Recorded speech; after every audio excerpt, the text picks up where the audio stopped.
सभापती महोदय, खरं तर बी जर बेकार निघालं तर एका वर्षाचं नुकसान होतं. बियाणं बेकार झालं तर वर्षाचं, आणि कलम जर बेकार निघाली, एखादं रोप जर कलम बेकार निघाली तर 10-20 वर्षानंतर ते माहीत पडतं का आता याला फळच लागत नाही, आणि चुकीच्या रोपामुळं त्या शेतकऱ्याचं अख्खं आयुष्य बर्बाद होते. म्हणजे ही लहान गोष्ट नाही आहे.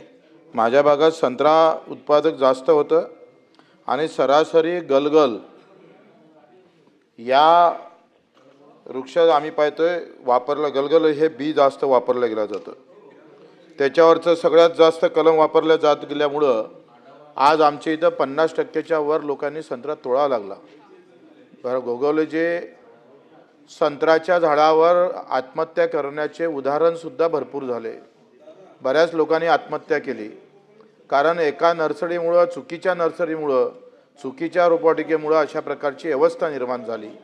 मातृवृक्ष ज्या पद्धतीनं मजबूत पाहिजे त्या मातृवृक्षावर जे डुप्लिकेट कलमा बांधलं जातं त्याच्यामुळे हे सगळे प्रश्न निर्माण होतं. आणि मग आज काय झालं का, संत्र्याची नगरी असणारी नागपूर आणि अमरावतीची ओळख, अर्ध्या विदर्भाची ओळख ही संत्र्याची ओळख म्हणून आहे, आणि तो संत्राच आता नष्ट होण्याच्या मार्गावर दिसतं. आणि मग याच्या काही तपासणी होत नाही. तुमचे अधिकारी जातं आणि रोपवाटिकेमुळं कडून पैसे घेतात, पैसे घेऊन त्याला तशा प्रकारची अनुमती दिल्या जातं.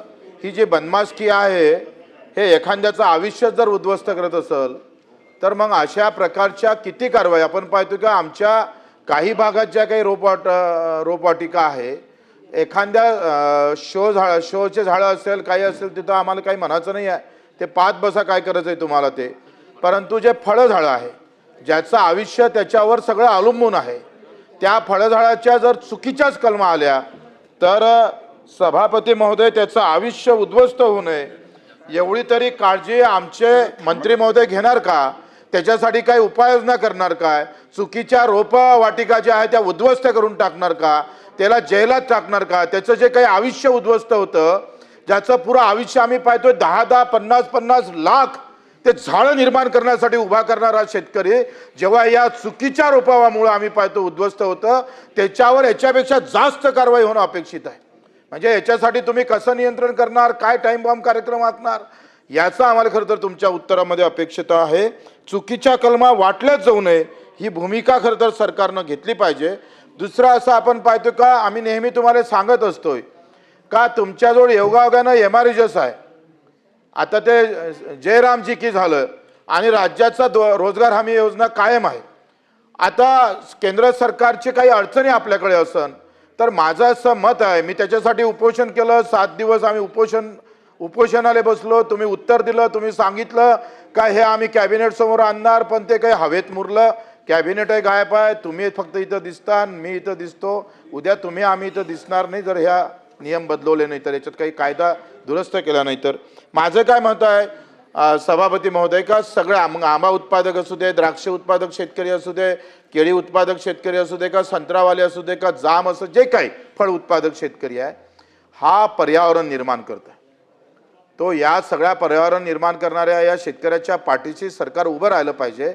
म्हणून आपण MRGS मध्ये लागवडीपर्यंत 3 वर्षापर्यंत आपण मजुरी देतो, त्याला लागवडीचा खर्च देतो.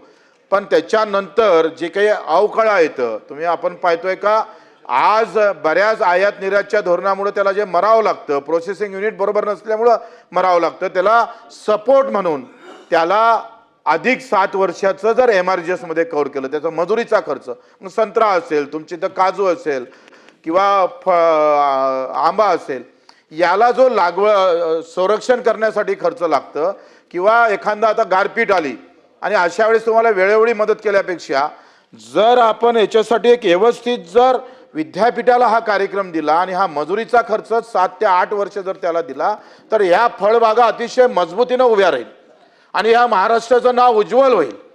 ज्या रोजगार हमी योजनेनं अख्ख्या आम्ही पाहतोय देशामध्ये आपलं नाव उज्ज्वल केलं महाराष्ट्राचं, त्या छत्रपती शिवरायानं ज्या पद्धतीनं आम्ही पाहतो वृक्षाबद्दलची दिलेली माहिती, तुम्ही ज्या रायगडाच्या पायथ्याशी राहता, तो फळबाग असणाऱ्या शेतकरी उत्पादकाला आता दुसरा पर्याय नाही.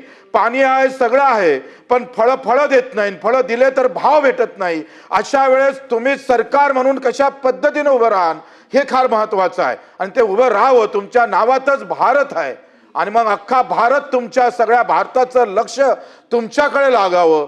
गायगोल्यांच्या माध्यमातून गलगल कलम हे संत्र्याची संपुष्टात यावी आणि खरी कलम आमच्या विदर्भातल्या संत्रा उत्पादक शेतकऱ्याला भेटावं, एवढं आग्रहाची विनंती आहे. मंत्री महोदय, सूचना मागे घेतली.